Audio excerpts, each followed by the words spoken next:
ইসলাম তো মনে করেন যে দমে থাকার ধর্ম না, ইসলাম বিকশিত হবেই। সো ইসলামকে বিকশিত করার যে প্রচেষ্টা আছে, এইটাকে দমানোর যে চেষ্টা এবং ইসরায়েলের মাধ্যমে মুসলমানদের ভিতরে শিয়া এবং সুন্নিদের সংঘাতটাকে জিইয়ে রাখার যে চেষ্টা, এটা শেষ পর্যন্ত তারা চেষ্টা করে যাবে। এটা তাদের জন্য একটা ক্রুসেড।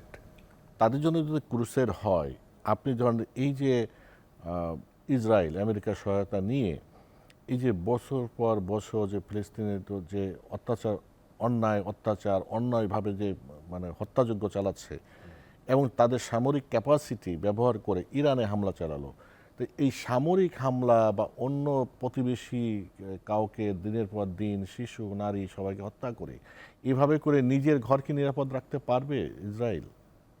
ইসরায়েল তো অলরেডি ধরেন এইবারই তো ইরান ইসরায়েলকে একটা ভালো শিক্ষা দিয়েছে যে সম্ভব।